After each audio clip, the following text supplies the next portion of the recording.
Hello students, आज मैं आपके सामने आपके जनरल इंग्लिश के पेपर का स्ट्रक्चर डिस्कस करने जा रही हूँ।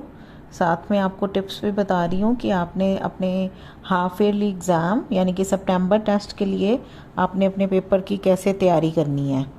तो सबसे पहले आपका जो सेक्शन ए रहेगा उसमें रीडिंग कॉम्प्रिहेंशन में आपके पास 2 अनसीन पैसेजेस आएंगे। तो जो आपका पहले अनसीन पैसेज रहेगा उसमें वो 10 मार्क्स का होएगा। उसमें पहले जो 6 क्वेश्चन होंगे वो मल्टीपल चॉइस होंगे। मींस आपको चार चॉइसेस दी होंगी, उसमें से आपने राइट चॉइस है उसको चूज़ करनी है। उसके बाद जो 4 क्वेश्चन होंगे वो ऑब्जेक्टिव टाइप क्वेश्चन होंगे जिनका आंसर सिंगल लाइन में होगा। दूसरा जो आपका अनसीन पैसेज होगा उसमें 2 MCQs ही रहेंगे, multiple choice question, 2 single line question होंगे मतलब जिनका आंसर आप सिंगल लाइन में लिख पाओगे। एक क्वेश्चन होगा वो ब्लैंक आपने फिल करना होगा और एक क्वेश्चन होगा वो मैच द वर्ड्स में होगा। उसमें आपको एंटोनिम या सिनोनिम यानी कि सेम मीनिंग वाले या ऑपोजिट मीनिंग वाले वर्ड्स को मैच करने के लिए कहा जा सकता है। उसके बाद आपका सेक्शन बी होगा जिसमें आपकी writing skill, grammar and translation होएगी। तो राइटिंग स्किल में सबसे पहला क्वेश्चन आपका लेटर राइटिंग का होगा। उसमें जो लेटर होगी आपकी ऑफिशियल भी आ सकती हैं, बिजनेस लेटर भी आ सकती हैं, लेटर टू एडिटर भी आ सकती हैं, किसी न्यूज़पेपर को के एडिटर को लेटर लिखनी, या एप्लीकेशन भी आ सकती हैं। यानी कि आपके पास 4 ऑप्शंस हैं लेटर्स की, उसमें से 2 आएंगी और एक आपको करनी होगी। यानी कि इसमें से अगर आप सारी एडिटोरियल लेटर या सारी एप्लीकेशंस कर लेते हो तो भी चलेगा, क्योंकि आपको अगर फिर भी आपको एक ऑप्शन में मिल जाती है अगर ऑफिशियल या बिजनेस आपकी आती हैं तो। यानी कि आपके पास 4 ऑप्शन में से आप कोई भी 2 अच्छी तरह से लर्न कर लो। वैसे एप्लीकेशन या लेटर जो हैं वो आप खुद भी बना सकते हो, आपको फॉर्मेट ज़रूर आना चाहिए, फॉर्मेट आप अच्छी तरह से इसका लर्न कर लो।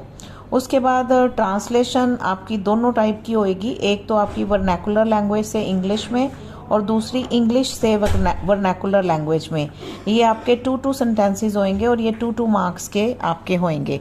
उसके बाद ग्रामर में आपके पास डिटर्मिनर और नॉन फाइनाइट्स 2 ही टॉपिक हैं सिर्फ, और जो आपके डिटर्मिनर होंगे वो 4 मार्क्स के होंगे। 4 डिटर्मिनर्स आपको फिल करने होंगे और नॉन फाइनाइट्स में आपके पास 3 क्वेश्चंस आएंगे।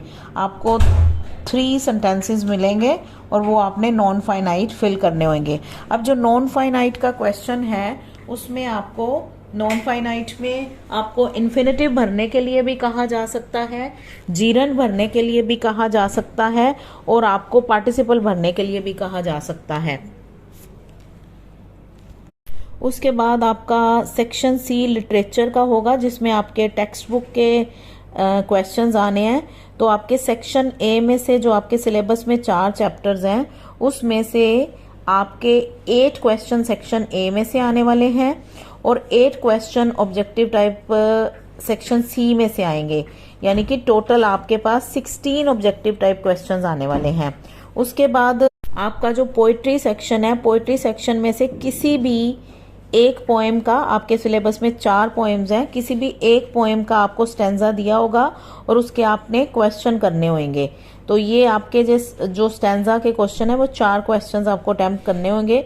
सेंट्रल आइडिया आपको 2 पोएम्स के सेंट्रल आइडियाज आएंगे और आपने एक सेंट्रल आइडिया करना होगा।